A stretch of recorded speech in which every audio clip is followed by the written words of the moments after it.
अभी मेरा एक प्रोग्राम था जबलपुर में, मध्य प्रदेश में। इत्तेफाक से जिस दिन प्रोग्राम था हम लोग, मैं उस दिन खाली था, मैंने टाइम दे दिया।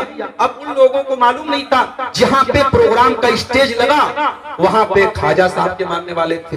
अब ख्वाजा साहब के मानने वाले उसी दिन वो उर्स मना रहे थे। उन्होंने कहा कि वहाबी लोगों की चाल है, वहाबी लोगों ने जानबूझ के आज के दिन प्रोग्राम। अब वो लोग बिल्कुल विरोधी हो गए, हम साहब प्रोग्राम नहीं होने देंगे। मुझे लोगों ने फोन किया, मैंने कोई मसला नहीं, आप प्रोग्राम वहां से हटा दीजिए, मस्जिद में रख लीजिए, हमें कोई प्रॉब्लम नहीं, मस्जिद में रख लीजिए। प्रोग्राम हुआ मस्जिद में। तो जब मैं वहां जबलपुर गया तो क्या देख रहा हूँ, साहब बड़े बड़े डीजे लगे हुए हैं, साउंड लगा हुआ है, और ख्वाजा साहब के नाम पे जो है उनके गीत बज रहे हैं और कव्वाली बज रही है, और कहीं शरबत कोई पिला रहा है, कोई चाट खिला रहा है, कोई जो है सब्जी पूरी खिला रहा है ख्वाजा साहब के नाम। अऊज़ु बिल्लाहि मिनश शैतानिर रजीम, बिस्मिल्लाहिर रहमानिर रहीम। वाअबुदुल्लाह वला तुश्रिकू बिही शैअन वबिल वालिदैनि इहसाना वबिज़िल कुर्बा वल यतामा वल मसाकीन वल जारि ज़िल कुर्बा वल जारिल जुनुबि वस्साहिबि बिल जंबि वब्निस सबीली वमा मलकत अयमानुकुम इन्नल्लाह ला युहिब्बु मन काना मुख्तालन फखूरा। अल्लाह की अदालत में हमें और आपको हुकूकुल इबाद के बारे में भी सवाल का जवाब देना पड़ा, और हुकूकुल्लाह जिसका ताल्लुक अल्लाह से है उसका भी सवाल होगा। अगर हमने नमाज नहीं पढ़ी, ये हुकूकुल्लाह है, इसका सवाल होगा। जानबूझ करके हमने रमजान का रोजा अगर छोड़ दिया, हमें उसका भी हिसाब देना पड़ेगा। हमारे माल पर ज़कात फर्ज थी और हमने ज़कात नहीं दी, ज़कात में टाल मटोल की, ज़कात में चोरी की, उसका भी हमको हिसाब देना पड़ेगा। हमारे पास इतनी ताकत है कि हम हज कर सकते थे और हमने हज नहीं किया, ये भी, इसका भी हिसाब हमको देना पड़ेगा। ये हुकूकुल्लाह में से।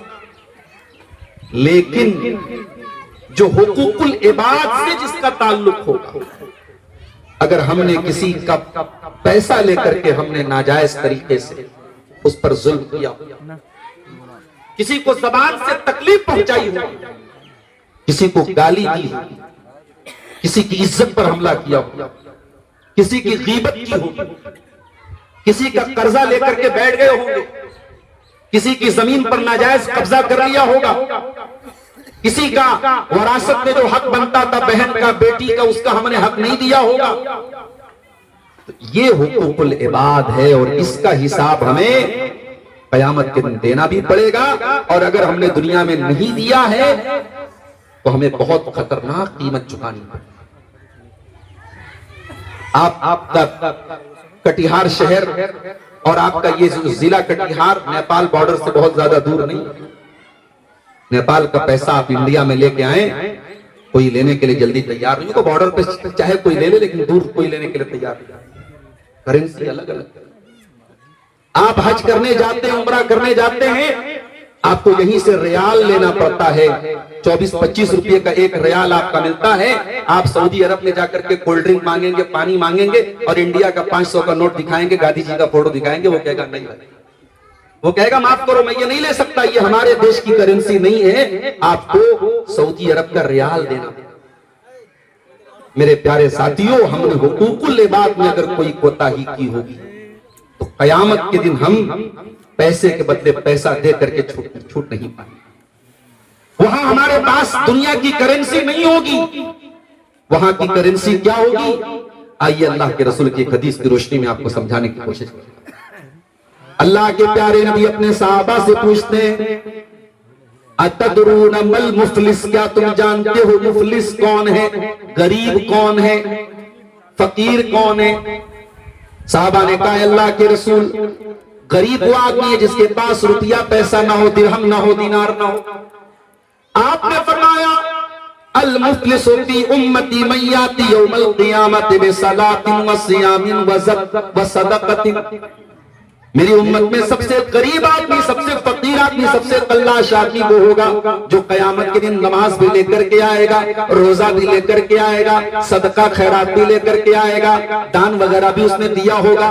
वयाती कद शतम हाजा व कज़ब हाजा व अकल माला हाजा, लेकिन किसी को गाली दिया होगा, किसी पर झूठा इल्जाम लगाया होगा, किसी का माल नाजायज तरीके से खाया होगा। फयूता हाजा मिन हसनाती व हाजा मिन हसनातिही, उसकी नेकियां उन लोगों को बांट दी जाएंगी, उसकी नमाजें दे दी जाएंगी, उसका रोजा दे दिया जाएगा, उसका सदका खैरात दे दिया जाएगा जिन लोगों को उसने हक मारा होगा। फ़इन फ़नियत हसनातु, और जब उसकी नेकियां खत्म हो जाएंगी और अभी भी कुछ लोग लाइन में खड़े हैं, अय अल्लाह इसने मेरा भी हक मारा था, अय अल्लाह इसने मेरे हुकूकुल इबाद पर हमला किया था, अय अल्लाह इसने मुझे भी ज़बान से तकलीफ पहुंचाई थी। अल्लाह के रसूल फरमाते हैं फिर उन लोगों के गुनाह इसके ऊपर ला दे जाएं, जिसको इसने जिसका हक मारा होगा उन तमाम लोगों के गुनाह इसके ऊपर लादे जाएंगे। और वो इंसान जो दुनिया से नेकियां लेकर के चला था, रोजे लेकर के चला था, नमाज लेकर के चला था, सदका और खैरात लेके चला था, अब उसका हाल क्या हो जाएगा? वो गुनाहों से लथपथ हो जाएगा, वो गुनाहों से भर जाएगा। तुम युतरहु फिन्नार, और फिर उसको जहन्नम में फेंक दिया जाएगा। अल्लाह, ये है हुकूकुल इबाद में कोताही का अंजाम। मेरे प्यारे, आप जानते हैं इस्लाम में शहीद का कितना बड़ा मकाम है। जो अल्लाह की राह में शहीद हो जाए, कुरान कहता है वला तक़ूलू लिमन युक़तलु फी सबीलिल्लाहि अमवात, जो अल्लाह की राह में शहीद हो जाए उनको मुर्दा न कहो, बल अहयाउन इंदा रब्बिहिम युरज़क़ून, वो अपने रब के पास जिंदा है, वो अपने रब के पास बड़ी बेहतरीन जिंदगी गुजार रहे हैं, अपने रब के पास वो रोजी पा रहे हैं। वो अल्लाह के नबी हदीस में फरमाते हैं जो अल्लाह की राह में शहीद हो जाता है उन शुहदा की रूहों को अल्लाह ताला परिंदों के अंदर डाल देता है और वो परिंदे जन्नत की सैर करते हैं, जन्नत के बागात की सैर करते हैं।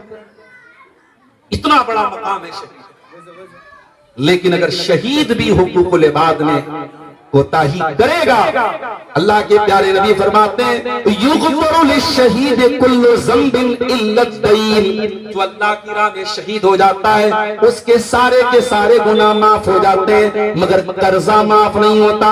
अगर उसने दुनिया में कर्जा लिया है और कर्जा नहीं दिया है तो उस कर्जे का हिसाब उसको कयामत के दिन देना पड़ेगा, क्योंकि कर्जे का ताल्लुक हुकूकुल इबाद से। हमारे यहाँ बाप के मरने के बाद औलाद आपस में झगड़ा कर, ये खेत मेरा है, ये मकान मेरा है, ये जायदाद मेरी है। आज बाप की जायदाद की बड़ी चिंता है, बाप के कर्जे की भी चिंता है। पता लगाओ तुम्हारे बाप ने किससे किससे कर्जा लिया था। अल्लाह के नबी ने फरमाया आप दुआ करते थे, आप कर्जे से अल्लाह ताला की पनाह मांगा करते थे, अल्लाहुम्मा इन्नी अऊज़ु बिका मिनल मातम वल मग़रम। हर नमाज में आप ये दुआ करते थे, अल्लाह मैं तेरी पनाह चाहता हूँ गुनाहों से और मैं तेरी पनाह चाहता हूँ कर्जे से। कर्जा बड़ी खतरनाक चीज है, इसलिए इस्लाम का कानून है इंतकाल के बाद सबसे पहला काम क्या किया जाएगा? मरने वाले की तजहीज़ और तकफीन उसके माल से की जाएगी। मरने वाला जो माल छोड़ के जाएगा उसी माल में से उसकी कब्र तैयार होगी, उसका कफन तैयार होगा, उसका जनाजा तैयार होगा। हाँ, कोई रिश्तेदार जिम्मेदारी ले ले, बेटे जिम्मेदारी ले ले, अलग बात है, वरना पहला काम क्या किया जाएगा? उसके कफन दफन का इंतजाम उसके माल में से किया। दूसरा काम क्या किया जाएगा? अगर मैयत के ऊपर कर्जा है तो कर्जों का पता लगा करके कर्जा अदा किया जाएगा। तीसरा काम यह किया जाएगा अगर मैयत ने वसीयत की थी, अपनी कोई जमीन कब्रिस्तान को दे रहा था, ईदगाह को दे रहा था, मस्जिद को दे रहा था, मदरसे को दे रहा था, किसी गरीब को दे रहा था, तो ये देखा जाएगा जो उसने वसीयत की है अगर उसके पूरे माल का 1/3 से ज्यादा वसीयत की है तो 1/3 से ज्यादा जो वसीयत है उसको इनवैलिड और अवैध माना जाएगा। अगर मान लो वो 30 लाख रुपया छोड़ के गया है तो 10 लाख रुपए से ज्यादा की वसीयत वो नहीं कर सकता, अगर करेगा तो नहीं माना जाएगा। सिर्फ 10 लाख, अगर 30 लाख छोड़ के गया है तो 10 लाख रुपए की वसीयत पर अमल किया जाएगा। उसने अगर ईदगाह में दिया था ईदगाह में दे दिया जाएगा, कब्रिस्तान के लिए दिया था कब्रिस्तान में दे दिया जाएगा, मस्जिद के लिए बोला था मस्जिद के लिए दे दिया। यहां एक मसला और याद रखो, हमारे यहाँ कुछ लोग अपने बेटों को वसीयत करते हैं, बेटी को वसीयत कर दे, मेरे मरने के बाद ये वाला खेत मेरे बड़े बेटे को दे देना, ये वाला मकान मेरे छोटे बेटे को दे देना। ला वसीयत ले वारिसिन, अल्लाह के रसूल की हदीस है, जो वारिस है, बेटा वारिस है, बेटी वारिस है, आप बेटा और बेटी को वसीयत नहीं कर सकते। बेटा बेटी तो ऑटोमेटिक आपकी वरासत में हिस्सा पाएंगे। वसीयत हमेशा गैर वारिस को की जाती है। मिसाल के तौर पर अगर आपने कोई बच्चा गोद ले लिया है, बच्चा अगर आपने पाला है, कोई बच्चा अगर आपने गोद ले लिया है, पाल सकते हैं। शर्त यह है कि आप उस बच्चे की वल्दियत में अपना नाम नहीं लिखवाएं। बच्चे का बाप जो है वो ओरिजिनल बाप, उसका नाम वही चलेगा, आप अपना नाम नहीं चला सकते। अब ये अलग बात है, हमारे देश में चूंकि कानूनी पेचीदगी बहुत सारी आती है, आधार कार्ड पे, पैन कार्ड पे, राशन कार्ड पे आपने अपना नाम चढ़ा लिया हो तो वो एक मजबूरी की सूरत में तो जायज हो सकता है। लेकिन जहां इस्लामी तौर तरीके पर वल्दियत, जैसे निकाह के टाइम आपको अगर वल्दियत जाहिर करना है तो वहां पे आप ओरिजिनल जो बाप है उसी का नाम आप लेंगे, आप असल बाप का नाम बच्चे के साथ डालेंगे। आपके पाल लेने से वो आपका बच्चा नहीं और ना आपका वो वारिस बनेगा। आप अगर बे औलाद भी हैं और आपने कोई बेटा पाल लिया है तो वो आपका वारिस नहीं होगा। आप अपने माल की वसीयत अगर करना चाहें तो उस बच्चे को जिसको आपने पाला है उसको 1/3 यानी 30 लाख अगर आपने छोड़ा है तो 10 लाख तक आप वसीयत कर सकते हैं, उससे ज्यादा आप वसीयत नहीं कर सकते, वो बाकी सारा माल वारिस। तो ये तीसरा काम करना है। चौथा काम क्या करना है? वरासत तकसीम की जाएगी और ये वरासत जितना जल्दी मुमकिन हो मरने वाले के मरने के बाद तकसीम कर दी जाएगी। आज बाप मर जाता है, 20-20 साल तक वरासत का बंटवारा नहीं होता है और बूढ़ी माँ कहती है नहीं मेरे सब बच्चे मेरे साथ रहेंगे, मैं अलग अलग नहीं करना चाहती हूँ। माँ का एहतराम अपनी जगह है, माँ की इज्जत अपनी जगह है, मगर शरीयत का कानून यही है कि मरने वाले की वरासत जो माँ का हक है वो माँ के नाम कर दिया जाए और जो बेटों का है वो बेटों के नाम कर दिया जाए। मुंबई में हमारी जमात के बहुत मशहूर आलिम हैं डॉक्टर उबैदुर रहमान मदनी हफिज़हुल्लाह, उनके वो रहने वाले यूपी के, उत्तर प्रदेश के सिद्धार्थ नगर के रहने वाले हैं। बाप का इंतकाल हुआ, बंबई से फ्लाइट पकड़ के यूपी आए, बाप के जनाजे में शामिल हुए, जनाजे की नमाज पढ़ाई, शाम हुई, सारे भाइयों को इकट्ठा किया, पूरा जायदाद का, जमीन का, माल का कैलकुलेशन किया और सारे भाइयों में बांट दिया। गांव वाले हैरान, ये कैसा तरीका है? बाप का भी सुबह इंतकाल हुआ और शाम को इन्होंने वरासत बांट दी। कहा यही सही तरीका है, यही कुरान हदीस है। मेरे प्यारे साथियों, आज हमने माहौल ऐसा बना दिया है कि कुरान और हदीस पर अगर कोई अमल करता है तो हमें अजीब लगता है, लेकिन सही बात यही है कि मरने वाले के मरने के बाद जितना जल्दी मुमकिन हो हम वरासत को बांट दें, जिसका जो हिस्सा बनता है वो उसको हम दें। तो हुकूकुल इबाद में मेरे प्यारे साथियों ये तमाम चीजें आती हैं। अब आइए जरा उस आयत के ऊपर गौर करें जो आयत मैंने खुतबे मसनूना के बाद आपके सामने पढ़ी है। सूरह निसा की आयत नंबर 36, आयत नंबर 36 है और इस आयत में अल्लाह ताला ने 10 हुकूक बयान किए हैं, इसीलिए उलमा इस आयत को आयतुल हुकूक बोलते हैं। लेकिन बड़ी अजीब बात यह है कि अल्लाह ने एक हक अपना बयान किया है और 9 हक अल्लाह ताला ने हुकूकुल इबाद का बयान किया है, ये बताने के लिए कि मेरे बंदो हुकूकुल इबाद को तुम हल्के में मत लेना, हुकूकुल इबाद को छोटा मत समझना, हुकूकुल इबाद को मामूली मत समझना। अल्लाह ने 10 बातें बयान की, उसमें से एक हुकूकुल्लाह में से है और 9 बातें हुकूकुल इबाद। वाबुदुल्लाह वला तुशरिकू बिही शैया, तुम अल्लाह की इबादत करो और अल्लाह की इबादत में जरा सा भी शिर्क मत करो। जरा सा भी शिर्क करने की इजाजत नहीं है। ड्राइवर गाड़ी चला रहा है, सामने से बिल्ली रास्ता काट दे और ड्राइवर के दिमाग में ये आ जाए बिल्ली ने रास्ता काट दिया तो बड़ा खतरा हो गया, अब सामने एक्सीडेंट भी हो सकता है। ये सोच भी मेरे प्यारे साथियों तौहीद के खिलाफ। माँ बच्चे को मालिश कर रही है और मालिश करने के बाद माँ अपने बच्चे की पेशानी पर काजल का टीका लगाती है। पूछो क्यों लगाती हो? कहती काजल का टीका लगाने से नजर नहीं लगती है। पूछो तुमको किसने बताया? क्या कुरान ने बताया? क्या नबी ने बताया? क्या सहाबा ने बताया कि बच्चे को काजल का टीका लगाने से तुमको नजर नहीं लगेगी? मेरे प्यारे भाइयों, मेरी प्यारी माँ और बहनों, ये बच्चे को नजर से बचाने के लिए काजल का टीका लगाना ये भी तौहीद के खिलाफ है, ये भी शिर्क की एक किस्म है। मैं ये नहीं कह रहा हूं कि ये इतना कर देने से कोई इस्लाम से खारिज हो गया। शिर्क की भी बहुत सारी कैटेगरी होती है, मगर ये भी एक तरीके का शिर्क है कि आप एक काजल के टीके के बारे में ये अकीदा रखें कि काजल का टीका हमारे बच्चे को नजर बस से। बहुत सारे समाज में, मुसलमानों के मुआशरे में शादीशुदा औरतें मंगलसूत्र पहनती, पूछो ये क्या है? कहते सुहाग की निशानी। माफ कर, इस्लाम में औरत के लिए सुहाग की उसके जिस्मानी एतबार से कोई निशानी नहीं। सुहाग की निशानी न तेरा मंगलसूत्र है, न तेरे हाथ की चूड़ी है, न तेरे बालों का गजरा है, न तेरा जेवरात है। इस्लाम में शादीशुदा औरत की कोई ऐसी जाहिरी निशानी नहीं है। और ये मंगलसूत्र आपके इस्लाम का कोई, इसका कोई कॉन्सेप्ट नहीं। ये गैर मुस्लिमों के यहाँ एक कॉन्सेप्ट है। उनके यहाँ मंगलसूत्र जो होता है उसके बारे में ये अकीदा होता है कि जब तक मंगलसूत्र है गले में तब तक मंगल मंगल रहेगा। पत्नी जो है वो पति के उसके शादी में उसके सुहाग में रहेगी। उनके यहाँ यह अकीदा होता है। हमारे यहाँ अगर औरतें इस नीयत से पहन रही हैं, माला पहन सकती हैं और लॉकेट पहन सकती हैं, कोई हर्ज की बात नहीं है, लेकिन मंगलसूत्र जो इस अकीदे के साथ पहना जा रहा है ये गलत है और ये भी तौहीद के खिलाफ है। तो बड़ी बारीक चीज है। कभी कभी ज़बान से निकलने वाली एक चीज भी हमें शिर्क के दायरे तक पहुंचा। कुरान कहता है इन्नमा हर्रमा अलैकुमुल मैता, ऐ ईमान वालों तुम पर अल्लाह ताला ने मुर्दार हराम किया है। मुर्दार हराम है मरा हुआ जानवर जिसको अल्लाह के नाम से ज़बह न किया गया हो, जो खुद से मर गया हो, वो मुर्दार तुम्हारे लिए हराम है। वद्दम, और खून भी हराम है। बहता हुआ जो खून होता है वो हमारे लिए हराम है। हाँ, कलेजी की शक्ल में वो खून जमा हुआ है वो हलाल है, लेकिन बहता हुआ जो जानवर का खून है वो हराम है। वलहमल खिंजीर, और सूअर का गोश्त हराम है।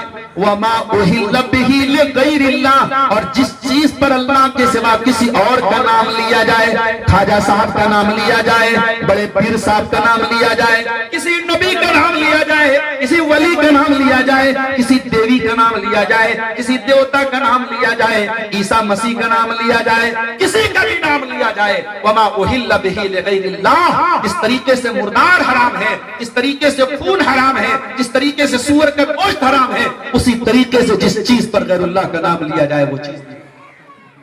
मुसलमानों, आज तुम ख्वाजा मोइनुद्दीन अजमेरी के नाम पे तुम बिरयानियां बंटवा रहे हो। जो ये काम कर रहा है उसे शर्म से चुल्लू भर पानी में डूब मरो। अरे उससे बड़ा फ्रॉडिया कौन होगा, उससे बड़ा धोखेबाज कौन होगा जो नमाज में कहता है इय्याका नअबुदु व इय्याका नस्तईन, ऐ अल्लाह हम तेरी ही इबादत करते हैं और तुझ ही से मदद मांगते हैं। और जब मस्जिद के बाहर निकलता है तो किसी को ख्वाजा गरीब नवाज कहता है, किसी को गौसे आजम कहता है, किसी को दस्तगीर कहता है। कभी मदीने जाकर के वहां गुंबद खजरा के सामने हाथ बांध करके दुआएं करता है अल्लाह के रसूल से। मेरे प्यारे साथियों, कुरान कह रहा है वाबुदुल्लाह वला तुश्रिकू बिही शैया, अल्लाह की इबादत करो और अल्लाह के साथ जर्रा बराबर भी तुम शिर्क मत। ये मत भूल जाओ कि तुम ला इलाहा इल्लल्लाह के मानने वाले। सर पे टोपी लगा लेने से और गोश्त खा लेने से तुम मुसलमान नहीं हो जाओगे जब तक तुम शिर्क से अपने दामन को नहीं बचाओ।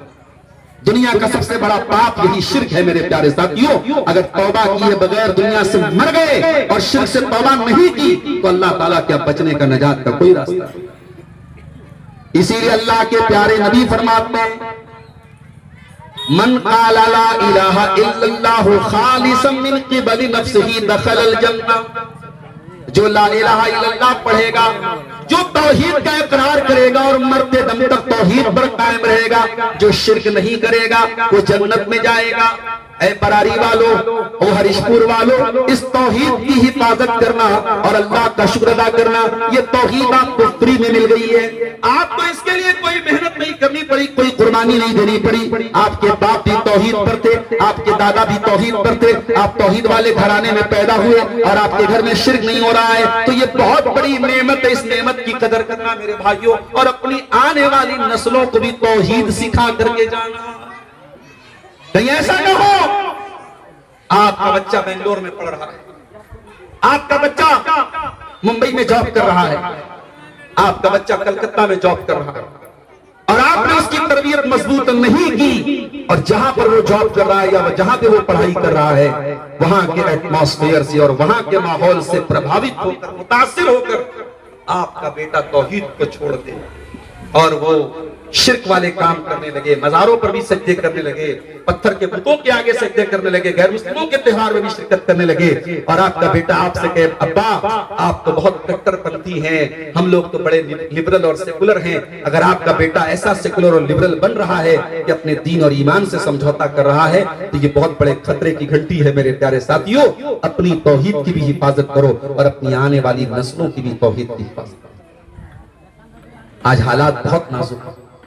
बिहार और झारखंड के छोटे छोटे गांवों से अब ये खबरें आ रही हैं। मुसलमान लड़की व्हाट्सएप पर किसी से चैटिंग करती थी, गैर मुस्लिम लड़का था, भाग गई उसके साथ और अगले दिन जाकर के थाने में उसने कहा कि मैं हिंदू धर्म स्वीकार कर रही हूँ, मैं इस्लाम को छोड़ रही हूँ, मैं जो है इसके साथ शादी कर रही हूँ, इस्लाम और ईमान को त्याग रही हूँ। और मीडिया वाले उसको कवरेज, ऐसे मामला तो अगर यही उल्टा हो जाए तो साहब वो बहुत बड़ा जुर्म हो जाएगा। और अगर मुसलमान लड़की जाकर के इस तरीके से इस्लाम को छोड़ दे तो मीडिया वाले हाथों हाथ लेते हैं और उसको खूब प्रचार करते हैं। ये हालात क्यों आए हैं मेरे प्यारे साथियों? इसलिए कि हमने आज अपने बच्चों और बच्चियों को दीन की तालीम देना बंद कर दिया है। आज हमारे घरों में दीन की तालीम ना के बराबर है, तौहीद की तालीम ना। और मैंने जुमा के खुतबे में जो बात कही थी फिर से कह रहा हूं, अपने जुमा के खुतबे के निजाम को मजबूत बनाओ मेरे प्यारे साथियों, और जुमा की नमाज में औरतों को जरूर शामिल करो, ये बहुत जरूरी चीज है, और ना आने वाले वक्त में आपको पछताना। वाबुदुल्लाह वला तुशरिकू बिही शैया, तुम अल्लाह की इबादत करो और अल्लाह के साथ किसी को शरीक मत करो। उसके बाद फरमाया वबिल वालिदैन एहसाना, और अपने माता पिता के साथ, अपने माँ बाप के साथ तुम अच्छा सलूक करते रहो। जरा गौर करो मेरे भाइयों, हुकूकुल इबाद का नंबर आया तो अल्लाह ताला ने सबसे पहले माँ बाप का जिक्र किया, इसलिए कि सारे लोगों में हुकूकुल इबाद में अगर पहला नंबर किसी का तो आपके माँ बाप का है। जिस माँ ने 9 महीने आपको पेट में रखा है, जिस बाप ने खून पसीने की कमाई से आपको चलना सिखाया है, जिस बाप ने आपको जिंदगी की धूप छांव से गुजरना सिखाया है, उस बाप की कदर करो, उस माँ की कदर करो। मैं ये नहीं कहता कि आज नौजवान नस्ल अपने माँ बाप से मोहब्बत नहीं करती है, बहुत सारे अच्छे बच्चे भी हैं, माँ बाप से बहुत प्यार करते हैं। मगर एक बात बोलता हूं, जो मोहब्बत माँ बाप अपनी औलाद से करते हैं, औलाद वो मोहब्बत चाह करके भी अपने माँ बाप से नहीं कर सकते। आप छोटे से थे, कहीं पर भी आपने पेशाब कर दिया, कहीं पर भी पाखाना कर दिया, माँ बेचारी रोटी बना रही थी, किसी ने आके कहा मुन्ने ने पाखाना कर, माँ को गुस्सा आया, मगर मासूम बच्चा था, माँ गई, उसने बच्चे की गंदगी को साफ किया, बच्चा रो रहा था, माँ ने पुचकारा, दुलार किया, प्यार किया, बच्चे को धुला करके आई, बच्चा हंसने लगा। और इसी का जब अपोजिट होता है, और अल्लाह ना करे किसी माँ पर ये नौबत आए, किसी बाप पर ये नौबत आए, जब वो माँ और बाप बिस्तर पर इस हालत में पहुंच जाए कि वो बेचारे बाथरूम नहीं जा सकते, वो अपनी गंदगी को अपने हाथ से साफ नहीं कर सकते, और बेटे को करना पड़ रहा है, बेटी को करना पड़ रहा है, तो वो कर तो देंगे मगर नाक पर रुमाल रख के और हाथ रख के करेंगे, वो उस दिल और खुशी के साथ नहीं कर सकते जो माँ ने आपके साथ किया था। ये फर्क है माँ की मोहब्बत में और आपकी माँ से मोहब्बत में। मेरे प्यारे साथियों, जब तक माँ बाप जिंदा हैं उनकी कदर करें। कुरान कहता है इम्मा यबलुगन्ना इंदकल किबरा अहदुहुमा औ किलाहुमा फला तकुल लहुमा उफ, जब तुम्हारे माँ बाप में से कोई एक बूढ़ा हो जाए। बंबई वगैरह में क्या हो रहा है, मुसलमानों में तो कम है, दूसरे लोगों में ये रिवाज ज्यादा है कि बूढ़े लोग हो गए तो उनको घर में नहीं रखते कि ये बूढ़ा दिन भर पक पक पक करेगा, इसको निकाल दो घर से। और वहां बूढ़ों के रहने की एक जगह होती है, ओल्ड एज होम बोलते, वहां जाकर के पैसा देते हैं कि साहब ये मेरा बूढ़ा बाप है, इसको रख लो, इसका ख्याल रखो, हम अपने घर में नहीं रख सकते, हमारे बच्चे पर जो है असर अच्छा नहीं। अल्लाह, इंसान इतना गिर जाए, बूढ़े माँ बाप तेरे घर के लिए बोझ बन गए।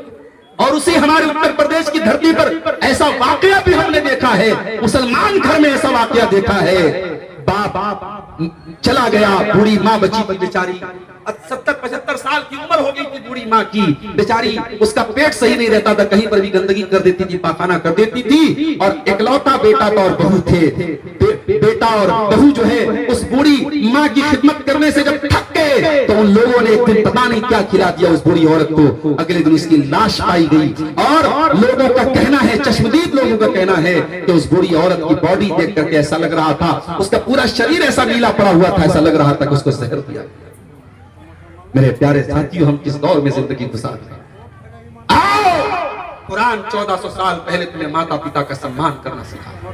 हाँ, इस्लाम में माँ के पैर छूने की इजाजत नहीं है, बाप के आगे झुकने की इजाजत नहीं है, क्योंकि इस्लाम में झुकना है तो सिर्फ अल्लाह के सामने झुकना है। हाँ, लेकिन जो प्रेम, जो मोहब्बत आपको माँ बाप से करनी है मेरे प्यारे साथियों, दुनिया में सबसे बड़ा अधिकार, अगर आपकी मीठी वाणी, आपकी मीठी जुबान और आपके हुस्ने सलूक के सबसे ज्यादा अगर हकदार कोई है तो आपके माँ बाप है। कुरान कहता है जब तुम्हारे माँ बाप में से कोई एक बूढ़ा हो जाए या दोनों बूढ़े हो जाए तो कुरान कहता है उनको खबरदार उफ भी मत कहना। अच्छा, जानते हो इसकी वजह क्या है? अल्लाह ने बुढ़ापे का नाम क्यों दिया? इसका जवाब अल्लाह ने सूरह यासीन के अंदर दिया, वमन नुअम्मिरहु नुनक्किसु फिल खल्क़, जो बूढ़ा हो जाता है उसका बचपन लौट जाता है। अल्लाह ताला ने ऐसा सिस्टम बनाया है, इंसान जैसे जैसे बूढ़ा होता चला जाएगा उसका बचपन लौटता चला जाएगा, वो चिड़चिड़ा होता चला जाएगा, वो जिद्दी होता चला जाएगा। जब तुम्हारी माँ बूढ़ी हो जाए, जब तुम्हारा बाप बूढ़ा हो जाए और बात बात में चिड़चिड़ापन दिखाने लगे, जिद करने लगे, तो तुम अपना बचपन याद कर लेना। तुम जब जिद करते थे तुम्हारे माँ बाप कभी बुरा नहीं मानते थे, तुम्हारी जिद को पूरा किया करते थे, तुम बाप बाप पे सवाल किया करते थे, तुम्हारी माँ कभी तुम्हारे सवालों से थकती नहीं थी, तुम्हारा बाप तुम्हारे सवालों से कभी नाराज नहीं होता था। ओ बूढ़े माँ बाप, जिनके बूढ़े माँ बाप हैं मेरे प्यारे साथियों, उन बूढ़े माँ बाप की कदर करो। फरमाया उनको उफ भी न कहना, वला तनहरहुमा, उनसे डांट करके झटक करके गुस्से से बात न करना, वकुल लहुमा कौलन करीमा, उनसे अदब से बात करना, तमीज से बात करना। उसके बाद फरमाया वख्फिज लहुमा जनाहद्दुल्ली मिनर रहमा, तुम डीएम बन जाओ, तुम एसपी बन जाओ, तुम एसएसपी बन जाओ, कमिश्नर बन जाओ, मिनिस्टर बन जाओ, तुम कुछ भी बन जाओ, जब माँ के पास जाना तो बेटा बन के जाना, जब बाप के पास बैठना तो बेटा बन के बैठना।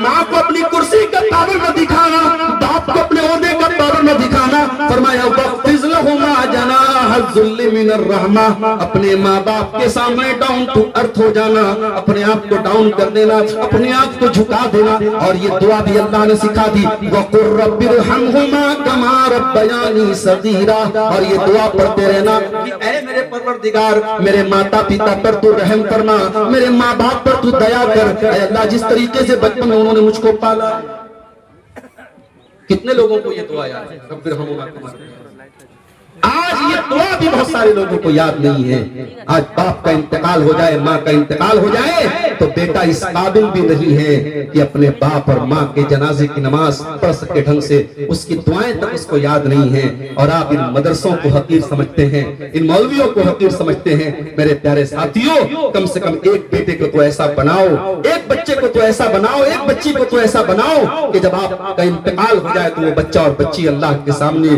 दुआ कर सके, रब्बिरहमहुमा कमा रब्बयानी सगीरा, ऐ अल्लाह मेरे माँ बाप पर रहम फरमा। इस तरीके से उन्होंने बचपन में मुझको, तो हुकूकुल इबाद में पहला नंबर मेरे प्यारे साथियों माँ बाप। उसके बाद फरमाया वबिज़िल कुर्बा, और अपने रिश्तेदारों के साथ तुम अच्छा सलूक करो। जब तुम दुनिया में आए अकेले नहीं आए, कोई माँ है, कोई बाप है, कोई दादा है, कोई नाना है, कोई चाचा है, कोई ताया है, कोई फूफा है, कोई खाला है। इन रिश्तों में तुम घिर करके पैदा हुए, ये रिश्ते अल्लाह ने बनाए थे। इसीलिए सूरह निसा की पहली आयत में अल्लाह ने फरमाया, या अय्युहन्नासु तक़ू रब्बकुमुल्लज़ी खलक़कुम मिन नफ्सिन वाहिदा व खलक़ मिनहा ज़ौजहा व बत्त मिनहुमा रिजालन कसीरन व निसाअ फत्तक़ुल्लाहल्लज़ी तसाअलून बिही वल अरहाम। अल्लाह ने फरमाया मेरे बंदो, तुम अल्लाह से डरो और रिश्तों को तोड़ने से डरो, रिश्तों को काटने से डरो। अपने चाचा से रिश्ता खत्म न करना, भाई से रिश्ता खत्म न करना, दादा से रिश्ता खत्म न करना, मामू से रिश्ता खत्म न करना। कभी ऊंच नीच हो जाए, कभी किसी बात पे झगड़ा भी हो जाए, फरमाया ला यहिल्लु लिमुस्लिमिन अन यहजुरा अखाहु फौqa सलास, 3 दिन से ज्यादा किसी से ताल्लुक तोड़ के मत बैठ जाना, किसी से 3 दिन से ज्यादा रिश्ता मत तोड़ देना।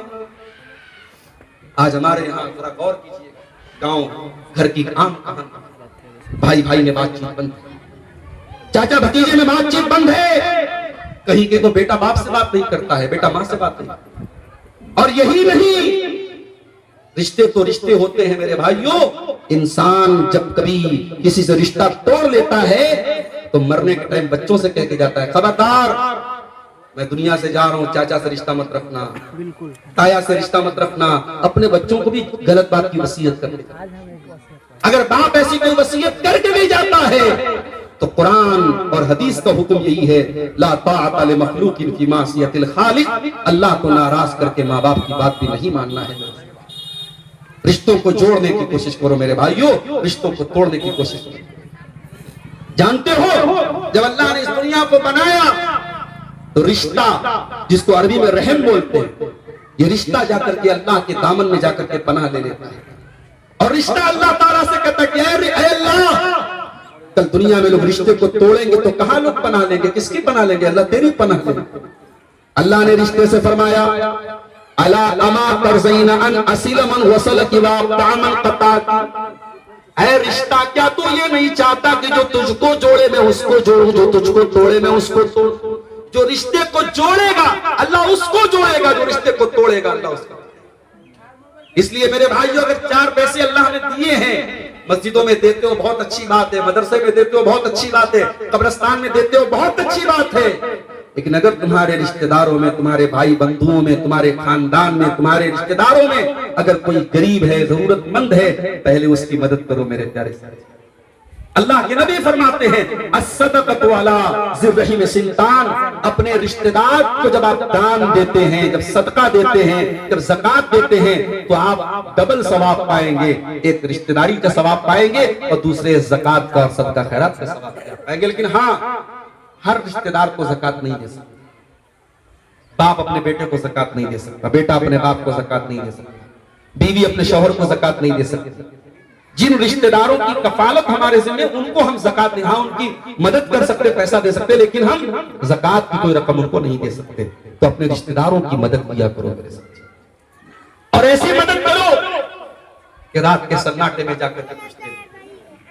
तुम्हारे रिश्तेदारों में किसी गरीब की लड़की की शादी है, जाओ ऐलान करके मत जाओ, प्रचार मत करो, फोटो लेके मत मदद करो, अकेले में जाओ, 10,000 50,000 लाख जो भी तुम दे सकते हो दे दो, आपकी बेटी की शादी है, मेरी बहन है वो, आप इसको खर्च करो। इस तरीके से भी आप नेकी कर सकते हो।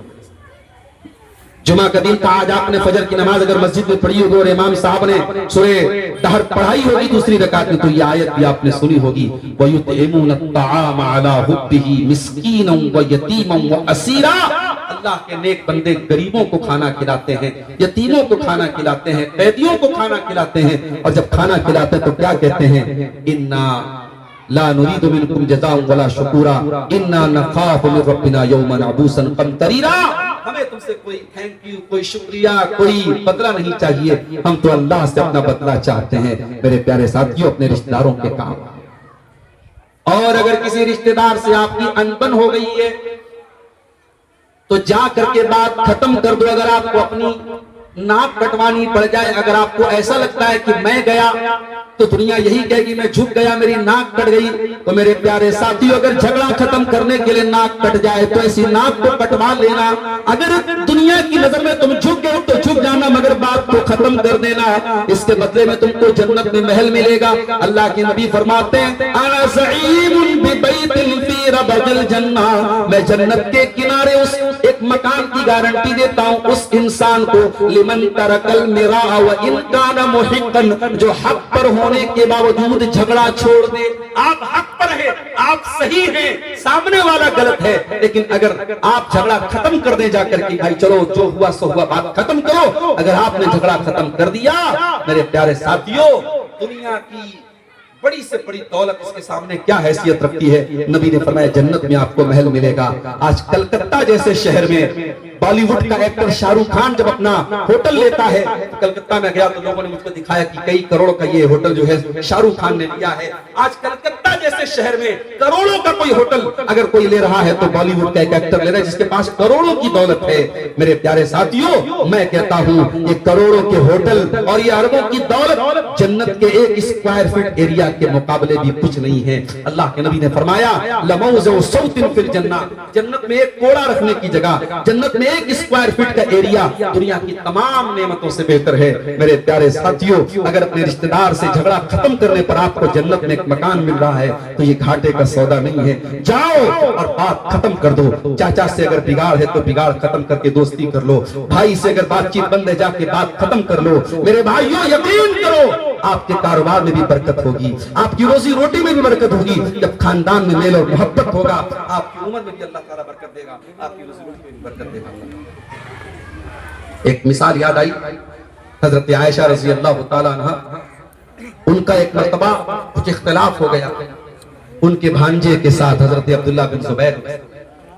हम सब जानते हैं कि खाला का दर्जा इस्लाम में मां के बराबर, खाला जो होती है माँ की बहन, उसका दर्जा माँ के बराबर है। हजरत आयशा खाला थी, उनकी बहन हजरत अस्मा के बेटे अब्दुल्ला बिन जुबैर थे और अब्दुल्ला बिन जुबैर रज़ी अल्लाह ताला अन्हु बड़े पाए के सहाबी हैं। उन्होंने हजरत आयशा की किसी बात पर एतराज कर दिया और बड़े सख्त अल्फाज में कह दिया कि मैं आयशा को रोकूंगा, मैं अपनी खाला को रोकूंगा और ये काम नहीं करने दूंगा।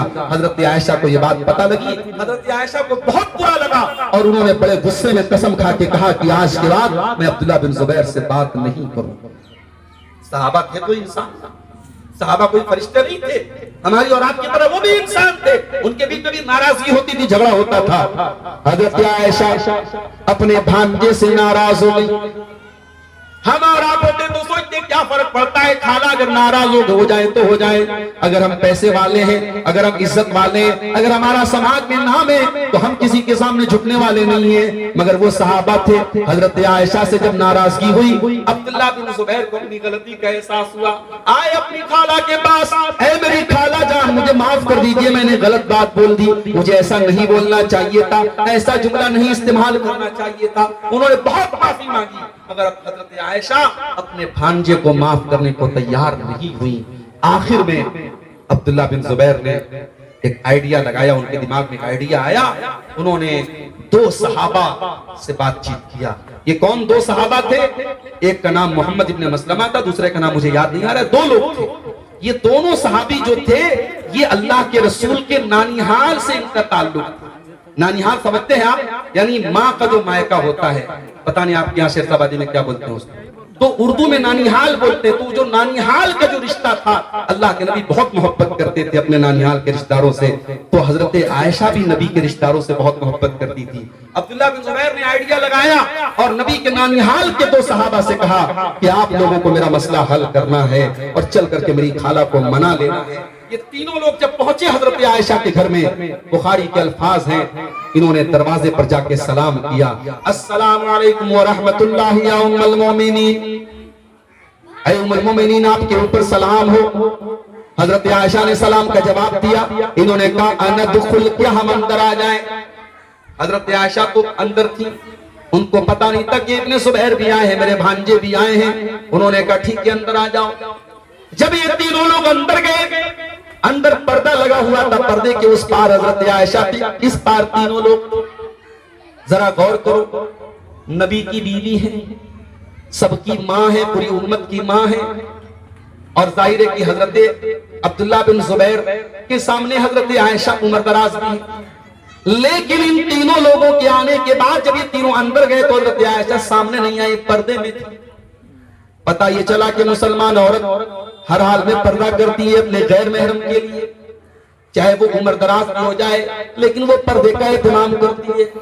आज जवान जवान लड़कियां बगैर पर्दे की घूमती रहती है और ये कहा जाता है कि पर्दा तो दिल का होता है, दिल का पर्दा होता है, आंखों का क्या भरोसा है। मेरे प्यारे साथियों, क्या नबी के सहाबा से ज्यादा साफ सुथरा किसी का दिल हो सकता है? क्या नबी की बीवियों से साफ सुथरा किसी का दिल हो सकता है?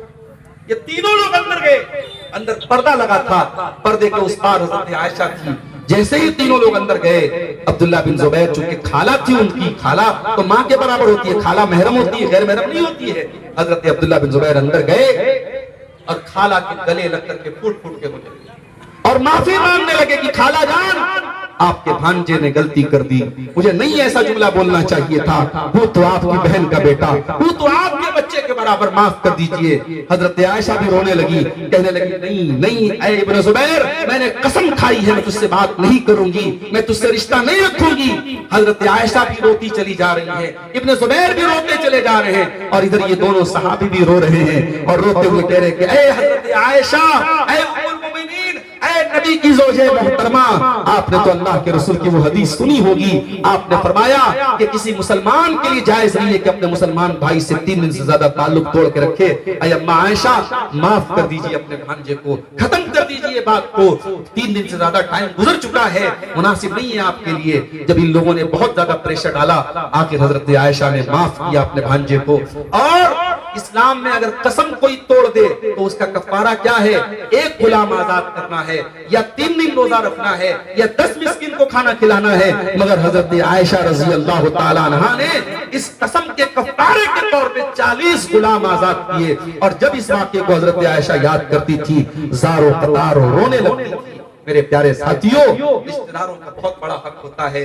जब आप अपने सुख दुख में देखें कि आपका रिश्तेदार किस हाल में है, उसके सुख दुख का जरूर ख्याल करें। हुकूकुल इबाद में अल्लाह ताला ने वालिदैन के बाद दूसरे नंबर पे जिक्र किया है रिश्तेदार, फिर तीसरे नंबर पे फरमाया वल यतामा, यतीमों के साथ जो बच्चे अनाथ हो जाएं, जो बच्चे अनाथ हो जाए, जिनका बाप इंतकाल कर जाए, वो बच्चा जब तक नाबालिग है वो यतीम है।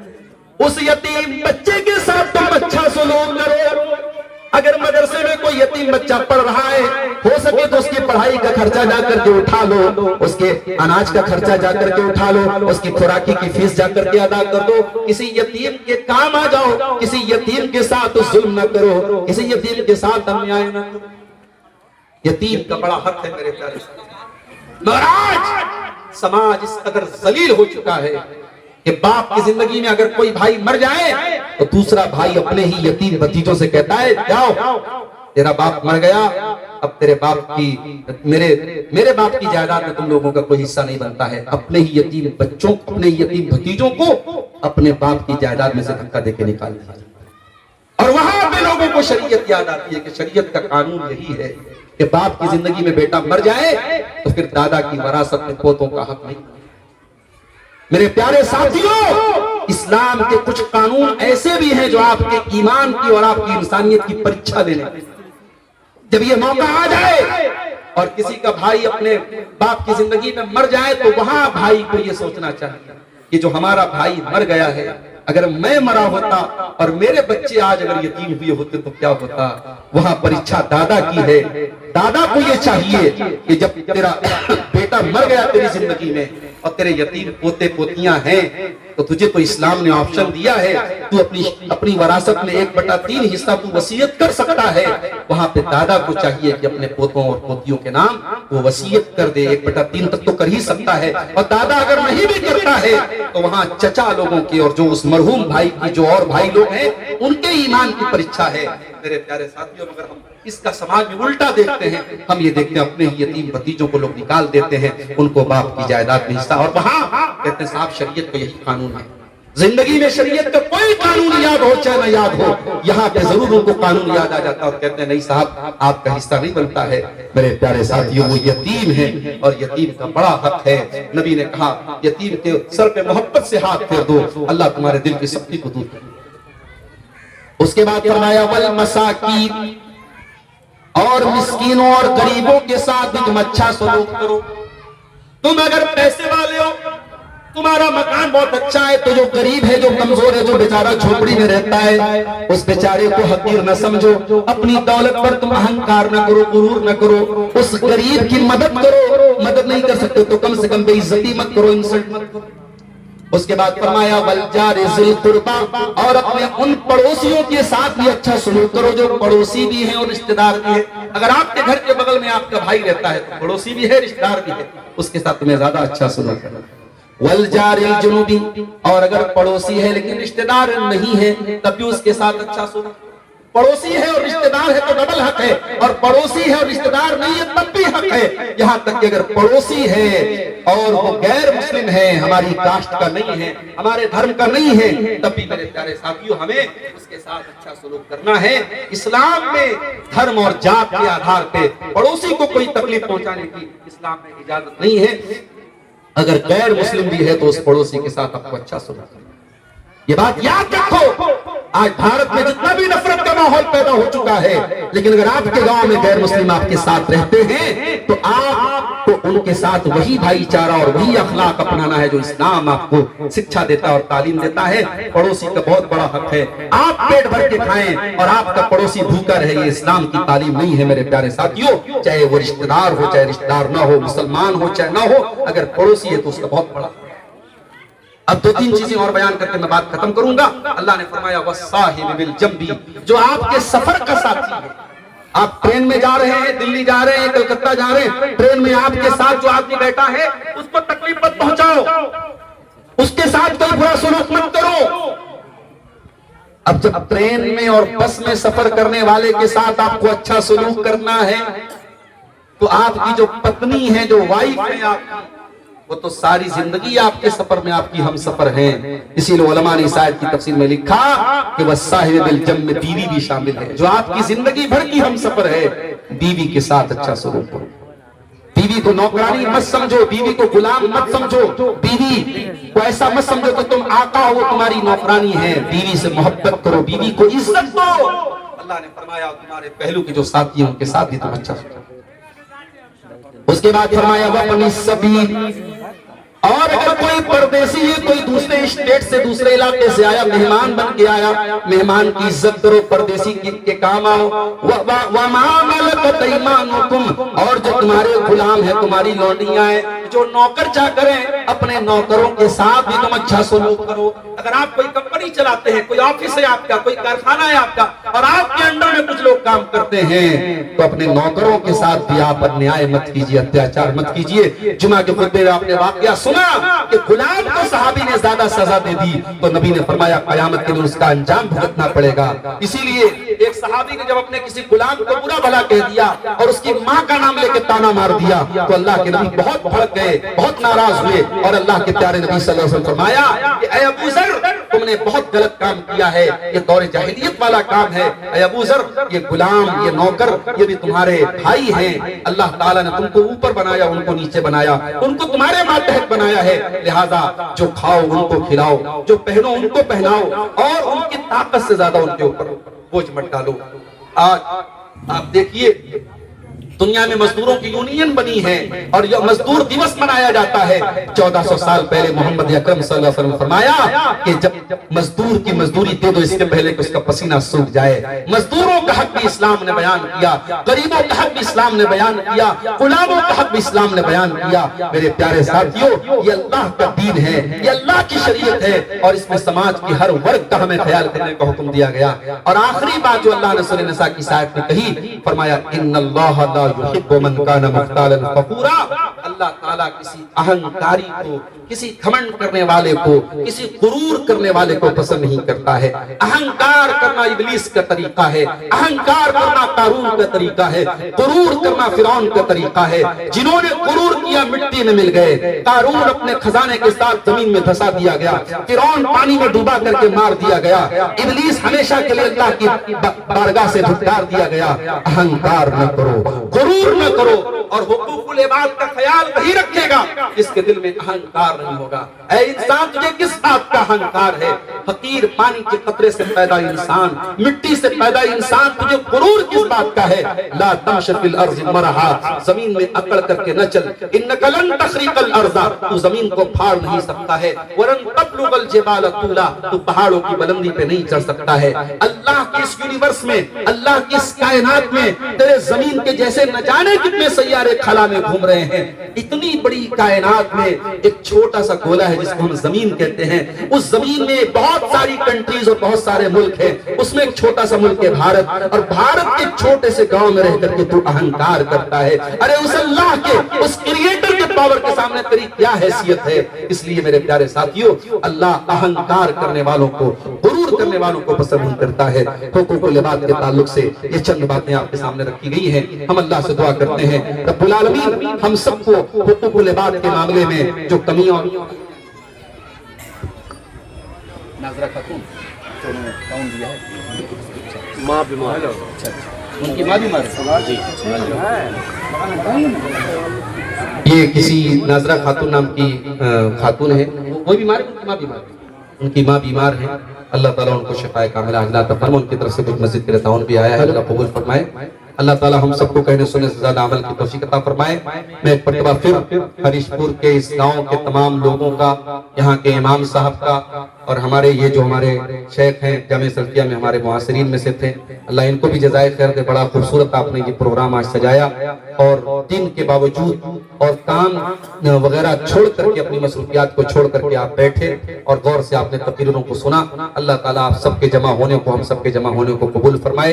अल्लाह कहने सुनने से ज्यादा हम सबको अमल की तौफीक अता फरमाए। और हमारे बीच में अगर हुकूकुल इबाद को लेकर के कोई लापरवाही और कोताही है, किसी भाई का अपने भाई से रिश्ता बंद है, किसी ने अपनी बहन से बोलचाल बंद रखी है, कहीं पे बाप बेटे में बातचीत बंद है, अल्लाह उन तमाम लोगों को सही समझ दे और हुकूकुल इबाद को अदा करने की तौफीक अता फरमाए। अल्लाह जब तक हमें दुनिया में जिंदा रखे, इस्लाम पर जिंदा रखे और हमारा खात्मा ईमान पर हो। आमीन व आखिर दावाना अल्हम्दुलिल्लाहि रब्बिल आलमीन। वस्सलामु अलैकुम व रहमतुल्लाहि। अपने खुतबा के माध्यम से एक बात आई, बच्चा वाला गोद वाला। किसी ने एक सवाल पूछा कि मैं हॉस्पिटल से बच्चा लिया हूँ, उनके माँ बाप के बारे में पता नहीं, तो उनकी निकाह कैसे पड़ेगा? देखिए ये बहुत पेचीदा सिचुएशन आती है कि अगर आप ऐसा बच्चा लेते हैं जिसकी वल्दियत का अता पता नहीं, तो कुरान करीम में उसके बारे में ये बताएगा कि तब भी वो आपका बेटा नहीं, फ़इख़्वानुकुम, तब भी दीनी रिश्ते में वो तुम्हारा भाई होगा। अब आप बाप की हैसियत से पाल रहे हैं, वो आपको अब्बा जान कह सकता है, बाप कह सकता है, मगर आप वालिद नहीं हो जाएंगे। तो ऐसे बच्चों की वल्दियत में किसका नाम लिखवाया जाए या किसका नाम लिया जाए? तो ऐसी सूरत हाल में उलमा ने ये लिखा है, फतवा दिया है कि ऐसे ही अब्दुल्ला लिख दिया जाएगा। अब्दुल्ला माने अल्लाह का बंदा, तो वहां पर भी इंसान अपना नाम नहीं लिखेगा, अब्दुल्ला लिख करके वल्दियत में दर्ज करेगा। जी अगला सवाल है, कैंसर, कोढ़ या सांप के काटने से या आग से जलकर मरने से क्या इनके हिसाब किताब में कुछ कमी आएगी? देखिए हिसाब किताब में कमी तो नहीं आएगी। हदीस में ये आता है कि जो पेट की बीमारी में इंतकाल कर जाए वो शहीद है, जो जल करके मर जाए वो शहीद है, जो अपनी जान बचाने के लिए कत्ल हो जाए वो शहीद है। तो यहाँ जो अल्लाह के रसूल ने शहीद कहा है, तो कैंसर वगैरह भी अगर पेट में है तो उस हदीस में जिसमें पेट की बीमारी का जिक्र आया है, तो उलमा ने कहा कि पेट के अंदर कोई भी बीमारी में अगर इंतकाल करता है तो उसमें कैटेगरी में आ जाता है। इसी तरीके से जो औरतें डिलीवरी, बच्चे की डिलीवरी के दौरान इंतकाल होता है, उनके बारे में भी अल्लाह के नबी ने फरमाया कि वो शहीद है। तो शहीद का मतलब क्या है? मतलब ये है कि अगर उस औरत की या उस मर्द की जिंदगी ईमान वाली थी, नेक अमल वाली थी, तो ये इस तरीके की जो मौत है ये उसके अच्छे अंजाम की तरफ इशारा है कि उसका खात्मा अच्छा हुआ है और अल्लाह ताला के उसके साथ मामला अच्छा होगा। लेकिन इंसान सारी जिंदगी कुछ ना करे, नेकियां ना करे, गुनाह पर गुनाह करता रहे और जल के मर जाए, तो हम ये थोड़ी बोल देंगे कि उसका हिसाब किताब नहीं, ऐसा नहीं। तो उसकी जो जिंदगी है उसके हिसाब से अल्लाह ताला के यहाँ मामला होगा। और हदीस में जो शहीद कहा गया उसका मतलब यही है कि उसका खात्मा अच्छा हुआ है। लेकिन टर्म एंड कंडीशन लागू है। एक इंसान अगर अपनी जिंदगी में ईमान पर था, नेक अमल करता था और उसका इंतकाल मान लीजिए अगर जुमा के रात में हुआ है, तो उसको भी अच्छे खात्मे की एक अलामत बताया गया है। अगर उसका इंतकाल कुरान पढ़ते हुए हुआ है, ये अच्छी अलामत है। अगर उसका इंतकाल इन चीजों में से किसी सूरत में हुआ है तो एक अच्छे खात्मे की अलामत है। जी अगला सवाल है कि माँ या बाप में से उसके औलाद को उसको देख रेख करता है बुढ़ापे में, तो माँ बाप उनको ज्यादा जमीन अपनी दौलत में कुछ देता है जी, क्या भाई लोग खुशी से देता है या समाज के लोग दिलाता है, ये सही है? नहीं, देखिए सुनिए, अगर माँ बाप के ऐसा होता है समाज में कि एक बच्चा माँ बाप की ज्यादा केयर कर रहा है और दूसरे बच्चे माँ बाप के साथ उतनी केयर नहीं कर रहे हैं या गलत भी कर रहे हैं, तो बाप को क्या ये इजाजत है कि उस बेटे को जो उनकी खिदमत कर रहा है उसको अपनी वरासत में ज्यादा देना? देखिए वरासत तो मरने के बाद तकसीम होती है, जिंदगी में बाप जो देगा वो हिबा होगा। और इस्लाम का कानून यही है कि हिबा बराबर बराबर देना पड़ेगा सारे बच्चों को। अब ये आप कह रहे हैं कि समाज खुश है, बच्चे खुश हैं, तब भी इसकी इजाजत शरई तौर पे नहीं है। और वो क्यों नहीं है वो भी सुनिए, इस्लाम में आपकी खिदमतों के हिसाब से आपको वरासत में हिस्सा नहीं मिलता। वरासत अल्लाह का बनाया हुआ सिस्टम है, उसमें हमें छेड़छाड़ करने की इजाजत है। मान लीजिए एक बेटा बाप का 40 साल का, अब 40 साल तक बेटा बाप के साथ रहा है, बाप की सेवा किया है, सब कुछ उसने किया, और मान लीजिए कि जब बाप मरा तो उसका कोई बेटा उसकी बीवी के पेट में, उसने तो बिल्कुल खिदमत नहीं की बाप, वो पैदा भी हुआ है बाप के मरने के बाद, लेकिन जब वो पैदा होगा तो जितना 40 साल वाले बेटे को हक मिलेगा उतना ही बाप के मरने के बाद जो बच्चा जन्म लिया है उसको भी उतना ही हक मिलेगा। इसीलिए कुरान में जब अल्लाह ताला ने वरासत का कानून बताया तो अल्लाह ने कहा आबाउकुम व अबनाउकुम ला तदरूना अय्युहुम अक़रबु लकुम नफ़ा, कि तुम्हारे बाप में से और तुम्हारी औलाद में से कौन तुमको ज्यादा नफा के एतबार से तुम्हारे करीब है, ये तुम नहीं जानते, ये हमारी बनाई हुई तर्जीम है, इसमें तुम छेड़छाड़ मत करो। इसलिए हाँ, बाप ये कह सकता है अपने बच्चों से कि भाई मैं अल्लाह ताला क्या पकड़ मेरी हो इसलिए मैं ऐसा कोई काम नहीं कर सकता। आप लोग अपने इस भाई को, अगर ऐसा भी होता है जैसे 5 भाई हैं, एक भाई बहुत मजबूत है माली एतबार से और कुछ भाई कमजोर हैं, तो जो भाई मजबूत है अगर वो अपनी सबाबदी से कि भाई हमें अल्लाह ताला ने पहले ही बहुत कुछ दिया है और हम माँ बाप की उतनी सेवा भी नहीं कर पाएंगे, हमारा छोटा भाई है तो इसको हम बाप की वरासत में ज्यादा दे देंगे, वो आपस में ज्यादा दे वो चलेगा, लेकिन बाप को जिंदगी में ज्यादा नहीं देना चाहिए वरना अल्लाह के उसके। अल्लाहु अलम। जी अगला सवाल है, कोई दौलत वाला आज अपने बेटी के शादी में दामाद को हद से भी ज्यादा वो दहेज दे रहा है जी, अगला प्रोफेसर है कोई है इस कारण दे रहा है जी, उनके कारण गरीब बिगड़ रहे हैं जी, तो क्या दहेज लेना सही है और इसकी जिम्मेदारी कौन बनेगी? देखिए दहेज लेना गलत है और इसके बहुत सारे बुरे इफेक्ट पड़ रहे हैं, और मैं समझता हूं कि समाज में जो अमीर तबका है जब तक वो शुरुआत नहीं करेगा और वो इससे अपने दामन को नहीं बचाएगा, देखिए गरीब और मिडिल क्लास का आदमी तो कभी कभी समाज में जो रस्म बन जाती है बस उसको निभाने में बेचारा वो मर जाता है, जो समाज में चल पड़ा है बस उसको करना है, चाहे खेत बेच के करना है, बैंक से लोन लेके करना है तो करना है। तो जो जिसको अल्लाह ताला ने ताकत दी है और वो फिर भी अवॉइड कर रहा है तो वहां से ये बुराई खत्म होगी, और जो चीज गलत है सो गलत है, गरीब ले दे रहा है तो भी गलत है, अमीर जो ले रहा है दे रहा है वो भी गलत है, और हम ये भी नहीं कह सकते पूरी तरीके से अमीर लोग ही दोषी हैं, पूरे समाज को मिलकर के। आपके इसी भारत में आप हरियाणा के गांव की खबर बहुत आई थी, अखबार में वायरल हुई थी, पूरा अहले हदीसों का गांव है, मेवातियों का गांव है, उस गांव के लोगों ने ये अपने यहाँ कानून पास कर लिया कि हम अपने यहाँ कोई जहेज का लेन देन नहीं करेगा, और जो करेगा हम बरादरी से उसको बाहर कर देंगे। वहां इस पर अमल हो रहा है अल्हम्दुलिल्लाह, वहां कोई दिक्कत नहीं है। तो आप भी अपने यहाँ बहुत सारी चीजें आप कानून बना सकते हैं ताकि लोग उसका पालन करें। अभी हमारे बनारस में जैसे आपके यहाँ शेरशाबादी समाज का एक एसोसिएशन है, हमारे यहाँ अंसारी बिरादरी के लोग ज्यादा हैं, उनकी भी अपनी एक एसोसिएशन है, उनके भी सरदार हैं। तो सरदार लोगों ने यह तय किया कि शादी जो होगी तो बारात नहीं जाएगी, या जाएगी तो बस 20 से 25 लोग जाएंगे, और खाने में जो है 10-10 तरीके का आइटम नहीं रहेगा, नॉर्मल जो खाना रहेगा वो खाना रहेगा। लोगों ने कानून बनाया और अल्हम्दुलिल्लाह 100% तो नहीं 80% अमल हो रहा है। तो आप जब कोशिश करेंगे तो इंशाअल्लाह उसका अमल असर भी होगा इंशाअल्लाह। मेरा आखिरी सवाल है, क्या जन्नत किस्मत में लिखी हुई है? जन्नत यकीनन किस्मत में लिखी है, क्योंकि अल्लाह के नबी की हदीस है कि जब बच्चा माँ के पेट में 120 दिन का होता है, जब 4 महीने का होता है तो अल्लाह ताला 4 चीजें लिखता है। उसमें एक चीज ये लिखता है कि बंदा कितना जिएगा, उसकी उम्र क्या होगी, उसकी रोजी रोटी क्या होगी, वो अमल क्या करेगा, और वो बच्चा वो इंसान जन्नती होगा या जहन्नमी होगा, ये भी लिखा है। अब सवाल ये है कि जब लिखा हुआ है तो फिर हम अमल क्यों करें? तो इस सवाल का जवाब ये कि क्या आपको पता है कि आपकी किस्मत में क्या लिखा है? आपकी तकदीर लिखी है मगर ये अल्लाह को पता है, आपको नहीं पता है। आपके हिस्से की रोजी रोटी लिखी है, लेकिन क्या आप घर में बैठे रहेंगे, हम दुकान पर नहीं जाएंगे, हमारे हिस्से की रोजी लिखी है। तो रोजी लिखने का मतलब ये नहीं कि आप घर बैठे रहेंगे तो रोजी मिलेगी। इसी तरीके से जब आप जन्नती हैं और आपकी तकदीर में जन्नत लिखी है तो अल्लाह ताला आपको उसी अमल की तौफीक भी देगा। इसीलिए अगर आप नमाज पढ़ते हैं तो इसमें अपना बहुत कमाल मत समझिए, अल्लाह तौफीक दे रहा है। और बहुत सारे लोग ऐसे सारी जिंदगी वो नेक अमल करते हैं और मरने के पहले शिर्क कर देते हैं, कुफ्र कर देते हैं और जहन्नम में चले जाते हैं। तो वहां तकदीर ही की वजह से ऐसा होता है। इसलिए हमें और आपको यकीनन इस बात पर ईमान है कि हमारी तकदीर लिखी है, और तकदीर में यह भी लिखा है कि हम जन्नत में जाएंगे कि जहन्नम में, लेकिन हमें वो तकदीर पता नहीं है। इसलिए हम अल्लाह से जन्नत का सवाल भी करेंगे और जन्नत में ले जाने वाला अमल करेंगे और जहन्नम से बचने वाला अमल करेंगे। अल्लाह के नबी की हदीस है कि तुम तकदीर जानते नहीं हो, लिहाजा तुम अमल करो, और जिस चीज की तुम्हारी तकदीर में जो चीज लिखी गई है वो रास्ता तुम्हारे लिए आसान कर दिया जाएगा इंशाअल्लाह। ठीक है, जज़ाकल्लाह।